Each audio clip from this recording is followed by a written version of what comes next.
Now I'm recording. Good thing I have these other two cameras. Okay. Everybody can see the video on the PowerPoint. Good, good. Okay, so today what I hope to get to, pressure measurement datums, vapor pressure, and then surface tension is probably the last fluid property we'll be doing. So most of you are familiar with elevations and elevation datums. So we can have what we call a local datum, or we can have an absolute datum that is internationally or nationally or at a local jurisdiction recognized. So for example, there used to be the 1929 National Geodetic Vertical Datum. That was upgraded in 1988, so now it's the national datum that we use in Canada, the US, and Mexico is tied to the sea level up in Canada. It's a very specific location. And so you have an absolute elevation datum and you have a local datum. So for example, the floor in this room, if we just wanted to figure out the difference between the floor and the ceiling, we could take survey equipment, come in and put the survey staff on the floor and call that elevation 100. It's just a relative elevation, 100 feet. We shoot the rod on the floor, we shoot the rod on the ceiling. That would give us a different relative elevation. Let's say that was 120 feet. The difference between the two is 20 feet. If we had a USGS survey marker that was tied to the national datum, and we brought that elevation to this floor, the actual real elevation may be 67.29 feet national datum. And when we surveyed that, we would find that that would be 20 feet higher, but represented in the national datum.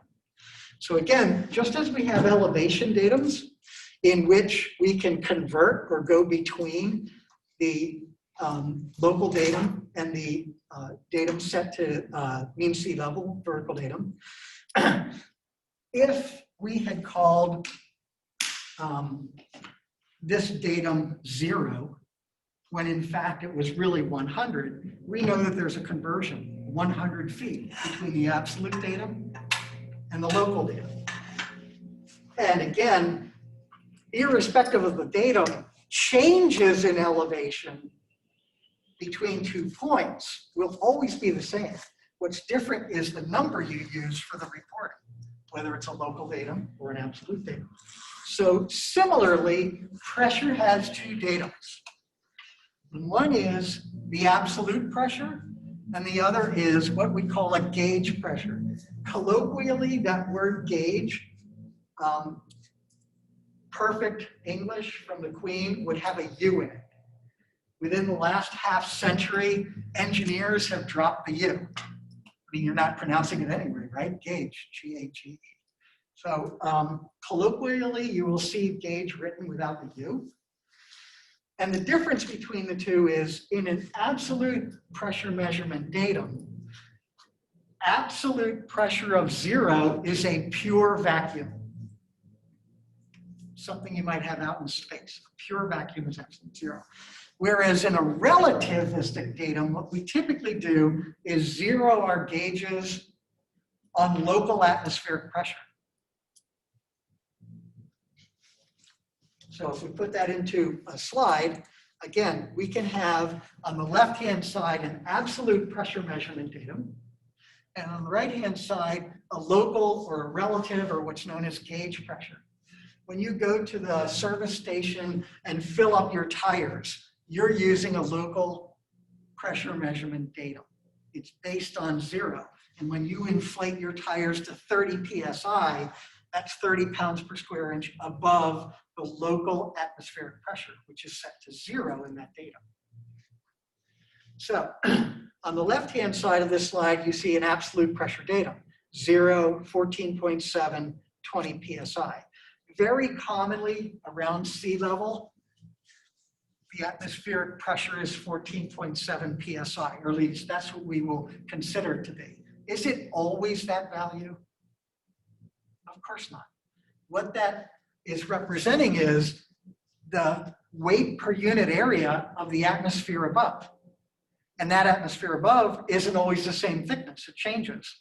So the next time a hurricane or a low pressure front, as the name implies, comes through, that pressure can change dramatically. It decreases dramatically. On the weather at night, you'll see them talk about high pressure and low pressure. When you have high pressure, air is descending, and those are clear days, because the colder air above, as it warms and warms, just becomes drier and drier. Whereas when you have low pressures, air is rising. And so you have air at the warmest temperature at the ground surface with moisture, and as it rises and cools, you start to get the water vapor converting into liquid or ice. And that's where you typically get more cloudy conditions or even rain, low pressure systems. So you can see that in the absolute pressure measurement datum, there are no negative pressures. At least we haven't invented that yet, because you're working off of an absolute vacuum. Whereas if you zero your instruments and use a gauge pressure datum, if you zero your instruments to local atmospheric pressure, you can have negative pressures. Okay? But again, a difference between any two, for example, if you go from 14.7 and you have a little container that's at 20 psi, absolute. That's why the A is there, so that you know what measurement datum you're using. The difference between those two is 5.3 psi. If we subtract local atmospheric pressure from each of these values, subtracting local atmospheric pressure in an absolute sense from a pressure that's reading that, you get 0. 20 minus 14.7, 5.3.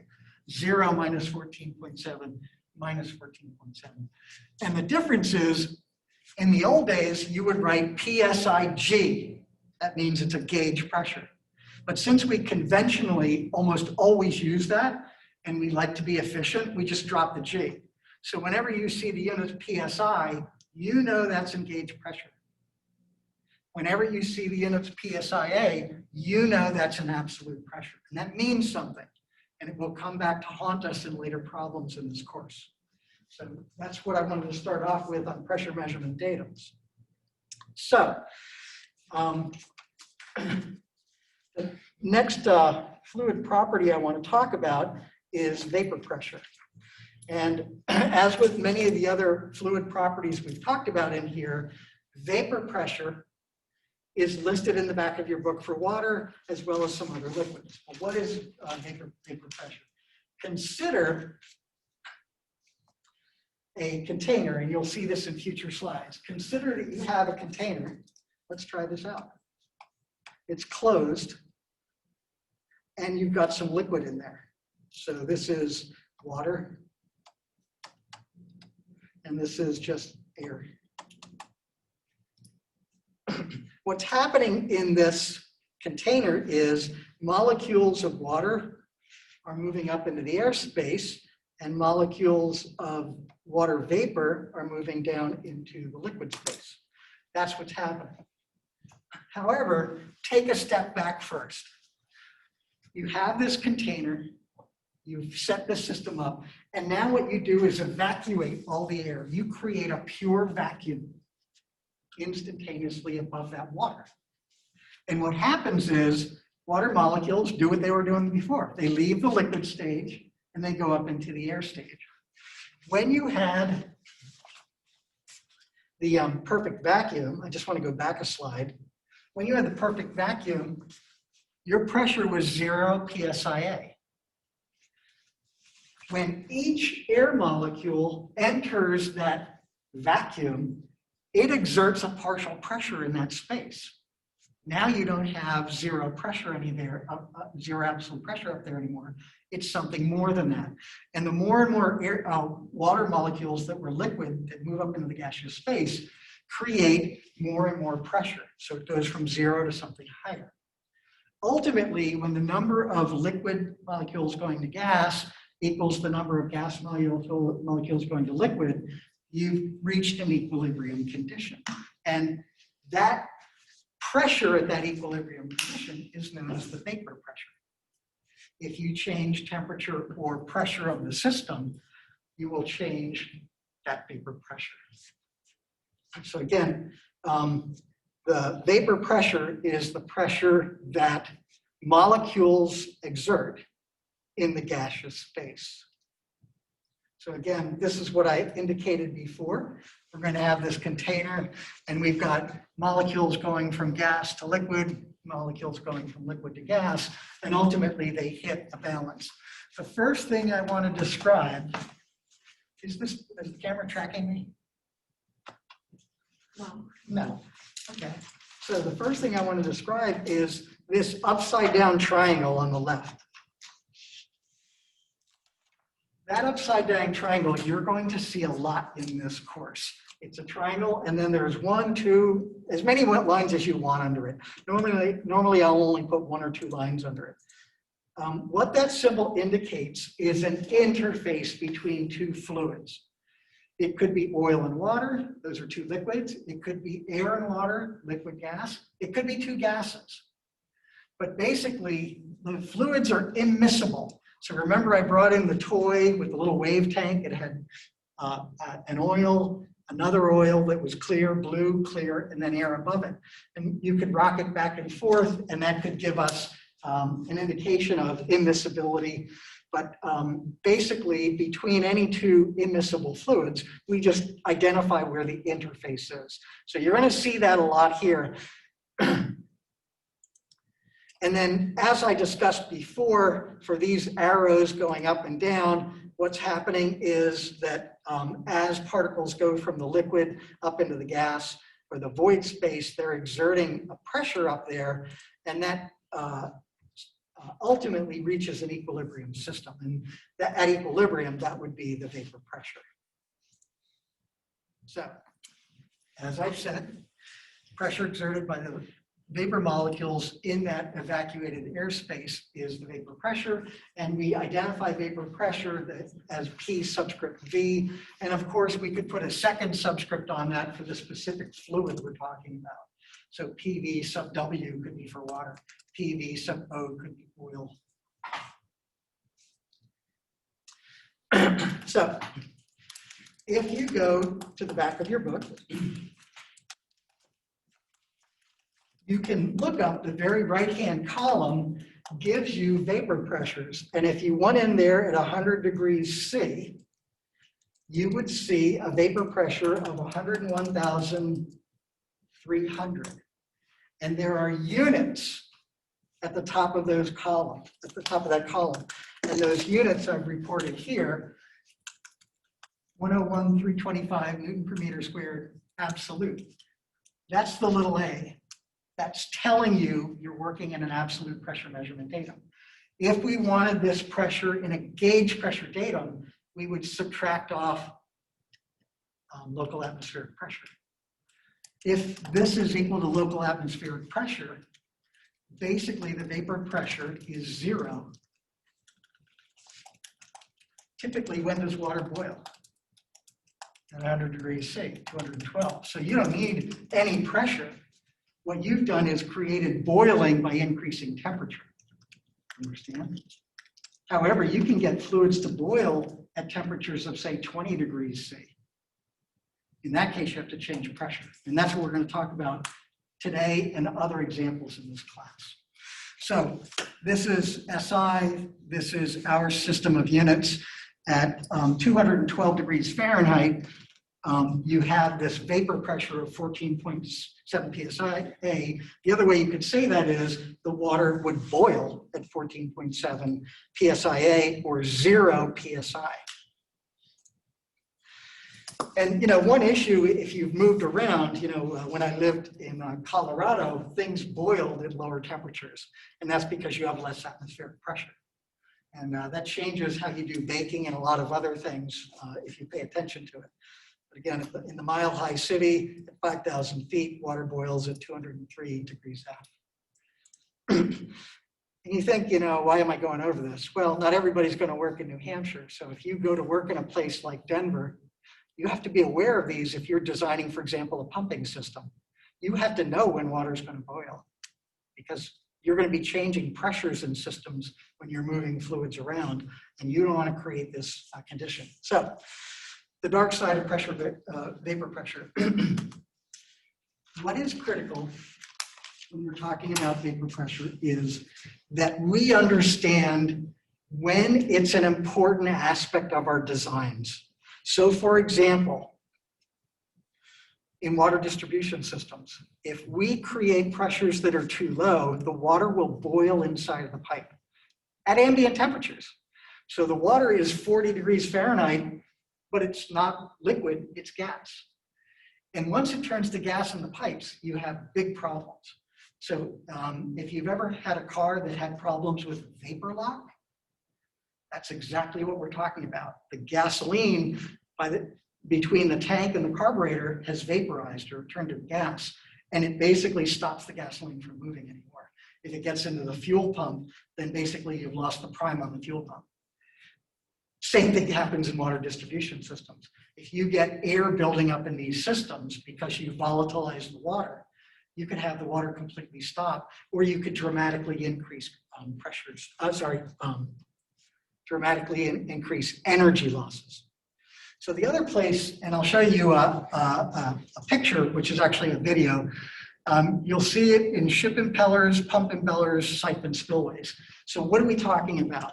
Basically, in these settings, even though the ambient pressure is well above boiling, we, by our design, has created a very localized area where the pressure is below the boiling point, below the vapor pressure.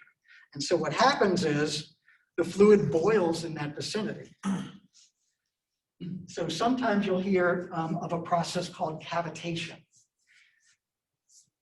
If you've ever taken a garden hose and when it was flowing, you crimp the hose and you hear the water moving inside hissing at you, you are boiling that fluid. The hissing you hear are the air bubbles. And what happens is you created this zone where the pressure is below the vapor pressure. So all of a sudden you're boiling the fluid at ambient temperature. But later on, after that location, the pressure is superior to the vapor pressure. And then that gas collapses. And because of the very different density or specific volume of gas to a liquid, the bubbles typically collect on the surface, say the inside of the pipe or on the ship's propeller. And when it implodes, you're basically sandblasting that location. And if that happens continuously, you basically wear away the pipe or you wear away the metal. So in some of the ships that we were mass producing during World War II, after 6 months out at sea, ships' propellers, and these are enormous, almost the size of this room, they would come back almost paper thin because of the cavitation process. And obviously, it's happening around the edges or elsewhere. As that ship's propeller gets weaker or smaller, you can't thrust the ship as much anymore. So all of a sudden, where they could go 40 knots when they went out from dry dock, they come back and the maximum speed might only be 30 knots. Not good when you're trying to outrun the enemy. So this is a video that I've posted for you, and let's just see if it works.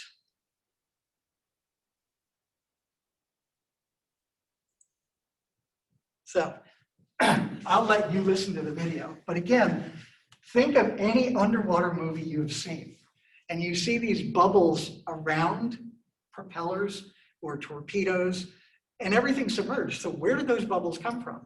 What happens is, around the edge of this propeller, you've decreased the pressure to below vapor pressure. And so at ambient temperatures, that fluid's boiling, and the bubbles are what you see. If the bubbles were created, say, interior, and then as they moved out, they moved to a location where the pressure was above vapor pressure, that's where they would, at that location, implode. And again, that's how the propellers would be destroyed. So here's a very simple example. Later on in the semester, we're going to see this in moving fluids, but I just want to get this concept to you.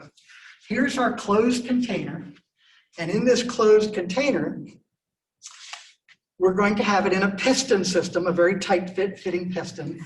And you've got water at 160 degrees Fahrenheit. The system's at equilibrium.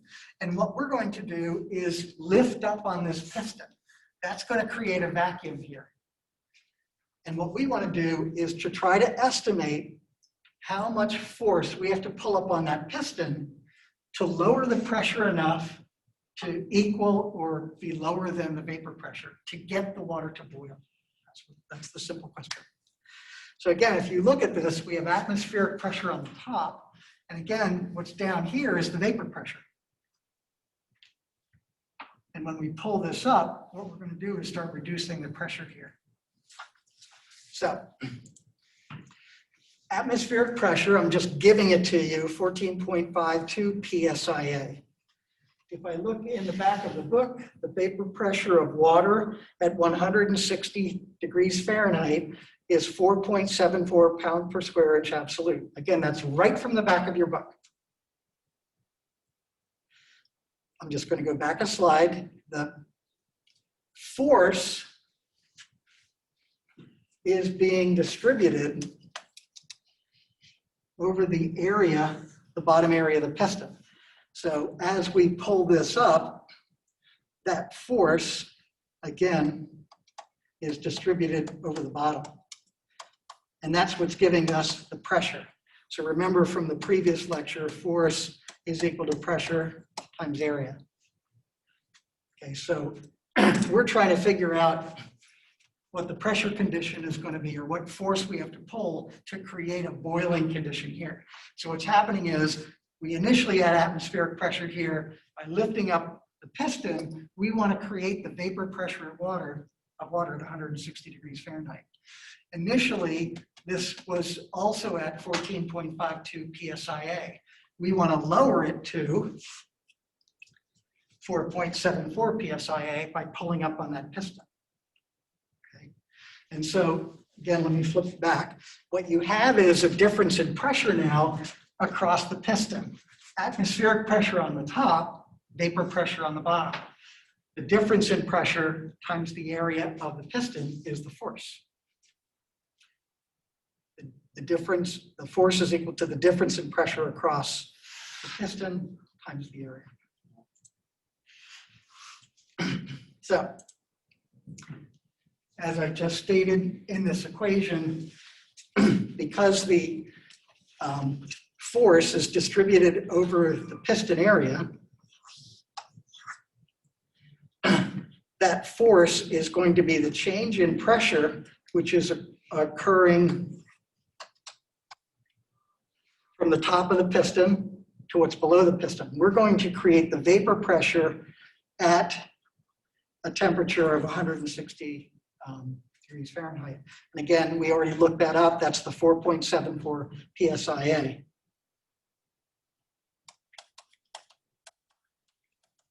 And up here, we have the 14.52 PSIA.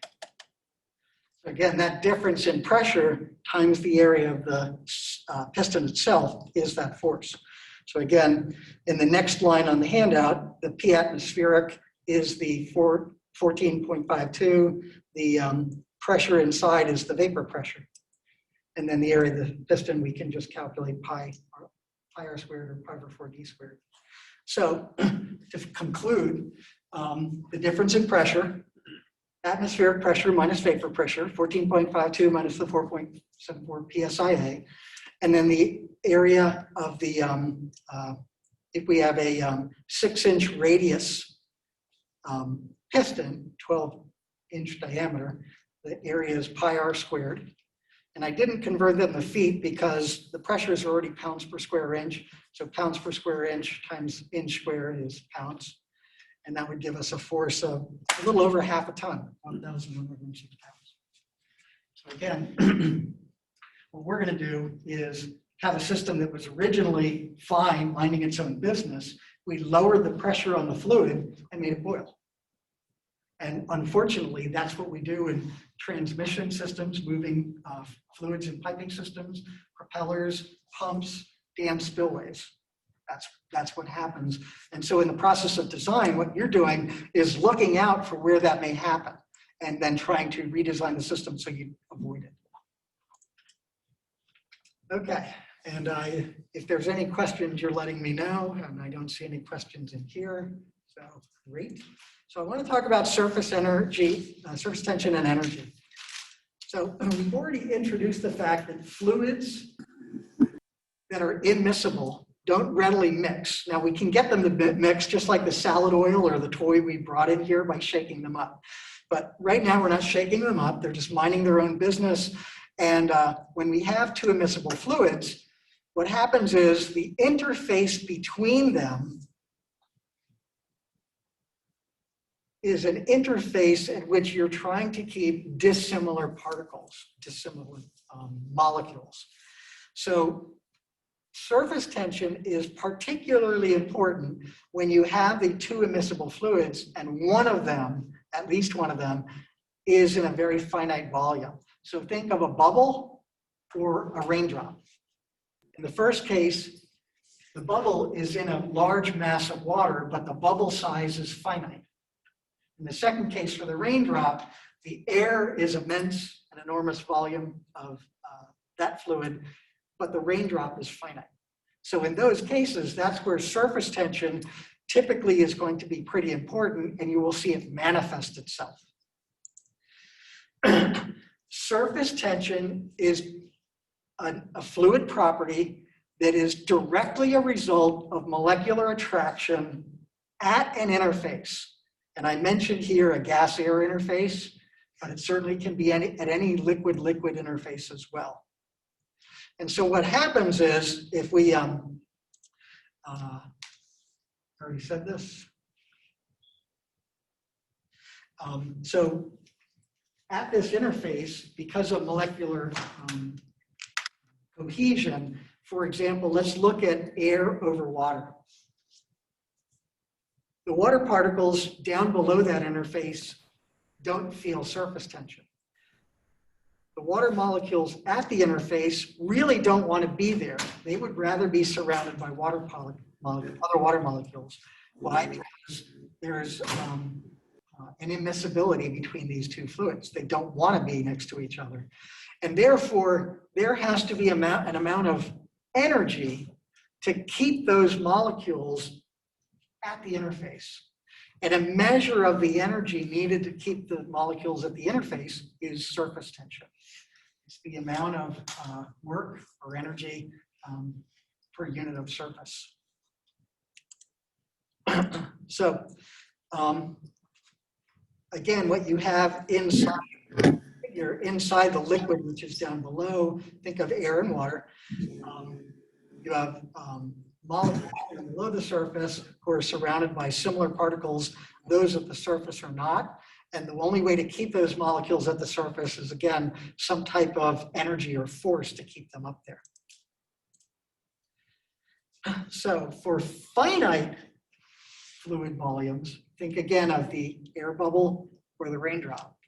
For finite fluid volumes, that causes this surface energy, or surface tension, causes the finite volume to deform from other than a plane surface. Again, think of the bubble and the raindrop. They're more or less spherical. Why? Because the sphere is the minimum surface area for a given volume. That's usually a calculus exercise. Yes? We want you to stay on each slide a little bit longer so they have time to write things down. I will try to stay on slides a little longer, and I will also be posting these. And this is the heart of why the students didn't like the slides. And that, you know, this is another, I'm glad this came out now. The question was, they'd like me to stay on the slides longer. Unfortunately, when I use this method, as an observer, you're not able to scroll back and forth. Whereas when I use the blackboards, when you're in the class, you can see all the blackboards. But even if you're not online, you can at least see a slice of the blackboard.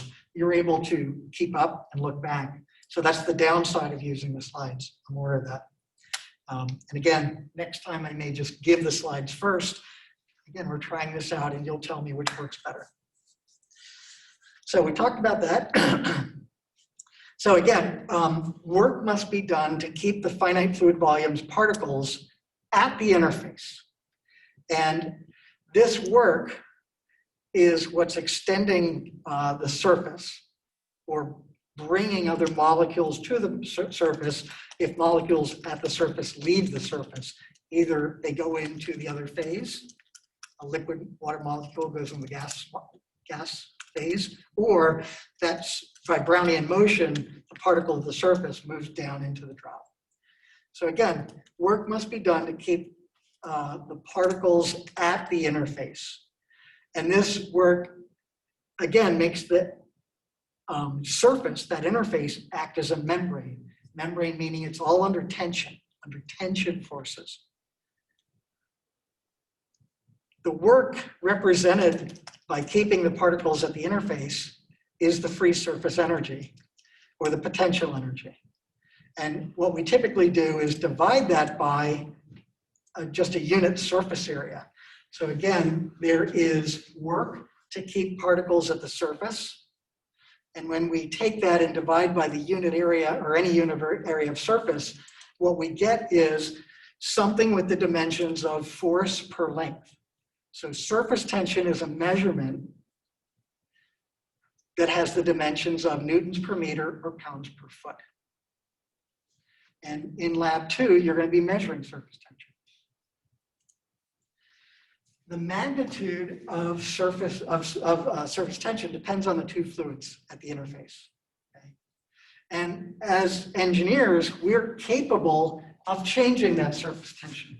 Typically, you hear about it using surfactants, right? So you can use something else to break up surface tension. Did anybody use surfactants today? So I already know you don't brush your teeth. Now I know you don't use soap to wash your hands. But soap is a surfactant that allows air and water to mix much easier. That's why you get the suds. That's a mixture of air and water. So in the oil patch, your first homework assignment, expect 2 more today. Your first homework assignment looked at hydraulic fracturing fluid. They use a lot of surfactants because they're going into a zone that has either gas or oil mixed with water. And they don't want separate fluids. They want them all to mix together just to pull them out of the well. And once they get them out of the well, then they can separate them. Okay, so although in most engineering applications, surface tensions are negligible, the forces are negligible, there are some locations or some engineering problems in which capillary action or surface tension is dominating what's happening. So one is capillary rise of liquids in narrow spaces. So for example, getting the water from the roots of a tree all the way up to the leaf. And you'll find that you can only raise water about 32 feet before it boils. You're going to find that. However, you can change water's properties so it can go up 100 feet without boiling. Add salts to it. So a tree sap is going to be affecting surface tension properties of liquids, water in this case, so that you can get the fluid going all the way to the top of a tree. Bubble formation, cavitation, we've already talked about. Breakup of liquid jets. So when you turn on your faucet at home, first you get a nice solid jet, and then it starts to break up into bubbles, or it breaks up. That's all due to surface tension forces. And when we do model studies, so if we're trying to look at the forces on a barge on the Mississippi River, you could certainly do full-scale modeling, but it's very expensive. Normally what we'll do is scaled modeling. That's what's in Chase Hall. So the next time you're on the hallway, you'll see the wave tank and then a big pool, which is a towing tank. And that towing tank is meant to do model studies. And when you do that, you can shrink the model scales down so much that all of a sudden, whereas surface tension is not an issue at the full scale model, it's a big problem in the scaled model. And you've introduced error that you may not have accounted for. So remember chemistry. How many of you fondly remember test tubes, right? So here are 2 test tubes. The left one has mercury in it. Notice what the surface looks like compared to the one on the right, which is water, which is what you're more commonly used to seeing. So the reason why the meniscus is shaped one way or the other has everything to do with the characteristics of the 3 phases. One phase is the solid phase. It's a silicate material, glass. That's the test tube. The other phase that's common in both of those is the air above it. But the third phase that's different is the liquid. On the left is mercury, on the right is water. The water meniscus rises up on the surface of the test tube. Why? Because water wets and air doesn't. Given a preference, the water would be preferentially wetting or attached to the silicate surface over air. Conversely, with the mercury, the air wets and the mercury doesn't. Preferentially, the air would rather be next to the glass rather than the mercury. And so again, the aspect we're looking at is we're going to take a little coupon, a little differential piece out of the surface on the right. And we're going to do an analysis of it. Why is that deflecting the way it is? Well, you have a finite volume of the water, and it's deflecting because you have two immiscible fluids, air and water, and a finite volume of one. And so surface tension manifests itself by deflecting the surface into this meniscus. Okay? And I know you've all seen this. So again, what we're going to do is take a small coupon, and I may not finish this today, not the end of the world. So what we're going to do is look at down on the surface. We're looking down into the test tube on the right. And in that two-dimensional XY plane, what we see is a little coupon that's dx by dy in size. If we looked at the edge of the coupon, so if I looked at that edge, what you would see is that the edge is curved. Okay. And by taking the coupon away, what we're doing is recognizing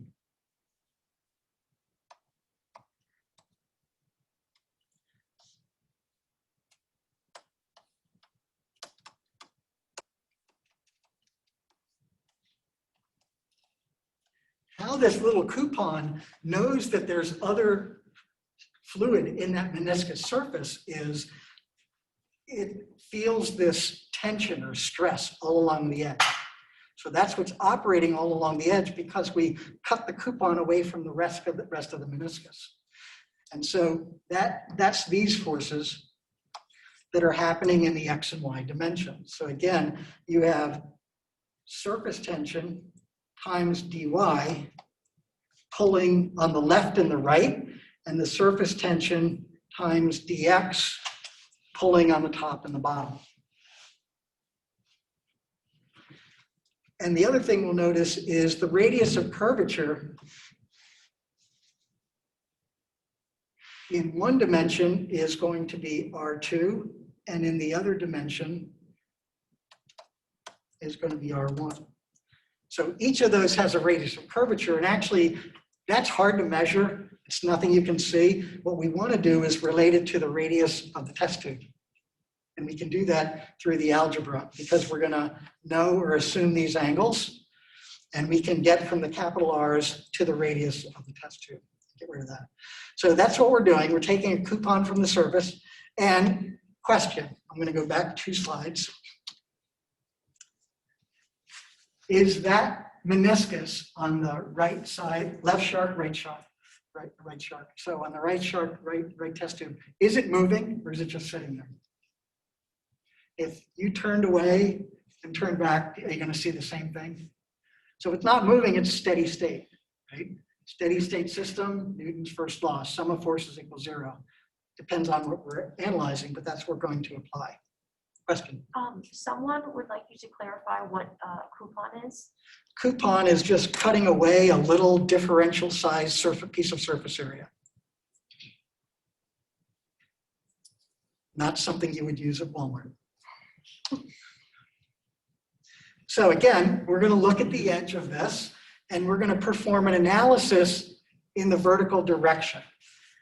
And so what we're going to hypothesize is that there's a difference in pressure. And I'm just going to zip back again. We're going to hypothesize that we have one pressure here and another pressure up here. That there's a difference in pressure, and they're both right at the interface. So when we go down to that, you'll see that difference in pressure here, and we're now capturing it here. And so if you think about it, PI is the atmospheric pressure, and PO is going to be the pressure in, say, the water right at the interface, but it's in the water, whereas PI is the pressure in the air, but right at the interface. And so again, what we can do is look at the difference in pressures across the interface, and we're going to multiply it by the differential area. And that difference in pressure across the interface is due to the integration of the surface tension components acting in the z direction, because the difference in pressure is in the z direction. There's no weight to worry about because this is infinitesimally thin. So all we're doing is looking at the geometry and assuming that there is a pressure difference across this, and that the change in pressure times the surface area, that's the force here, would be equal to the sum of the surface tension forces the sigma dx, sigma dy forces that are acting on the edges. And we could be completely wrong. If there is no difference, I'm just going to go back a slide. If there is no difference across the interface, then there is no change in pressure across the interface, then surface tension is not an issue. Okay, so again, we're just making this assumption that we're trying to explain why is that interface curved. So again, we're defining these angles and we're going to get rid of them. We want to put them in the terms of things we can measure. These are very hard to measure. And again, the surface tension is only acting along the edges of this element, or this coupon as I've called it. So we've got the pressure above, as we've already discussed, and we have pressure inside the fluid, but they're right at the interface. We're going to look at Newton's first law in the vertical direction. So we're going to say that the sum of the forces in the z are 0. What are the forces? We have forces acting on the two edges in the y direction and the two edges in the z direction. But remember, because it's curved, those forces have a component in the xz and the yz. We're only looking at the components in the z direction. And so that's these forces. That's what's acting along the edges. And they're equal to that pressure force. So the pressure force, again, is the change in pressure dx dy. And so what we do is substitute in everything we can know, or everything we're representing. Looking at this again, we can take these angles that we've just assumed, alpha and beta, through the curvature of the surface and the radius of curvature. We can put those into terms of dx dy and the radii of curvature. So we can define alpha and beta in terms of the x dimension dx, the y dimension dy, and the radius of curvature. And when we do that into that last equation, this was FP, these were the sigma dy's, and there's 2 there because the coupon has 2 sides in the dy direction and 2 sides in the dx direction. So I know I went fast over those, but I'm giving you these slides. And I believe this derivation is in your lab and it's in your textbook. And I know you're doing the readings ahead of class, so you've already read this. I know, I'm being sarcastic.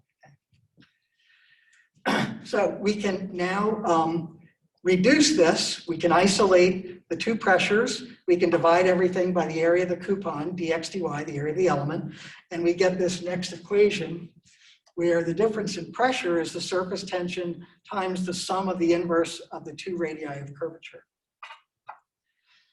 If you have a sphere, the radii of curvature R1 and R2 are the same.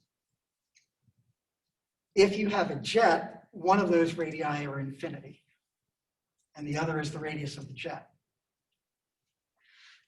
This is the equation that you're going to be using in lab. Basically, on the top of the test tube, you have half of a sphere.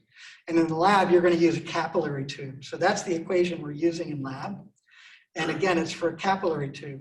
For a capillary tube, again, because you have a sphere, the two radii of curvature are R. And so again, this is the radius of curvature. And then that wetting angle is the angle between the fluid and the wall.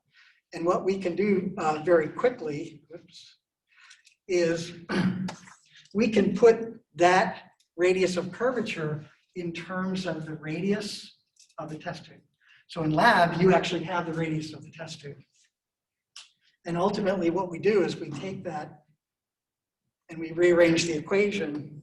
And this is the equation you're going to use in lab 2.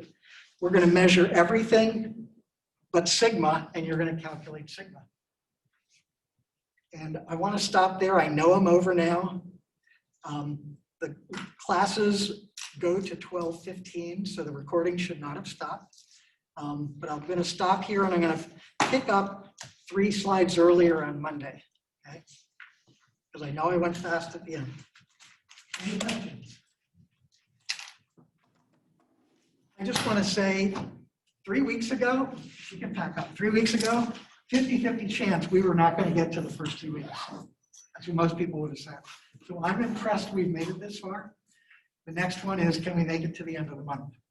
So I think if we can do that, we're out of the woods. As far as we're doing things right, that doesn't mean this is going to go away or online's going to go away. It's just that we're doing things right. So I'm very impressed with the student body. Faculty is another matter, but there's nothing you can do about it. See you Monday.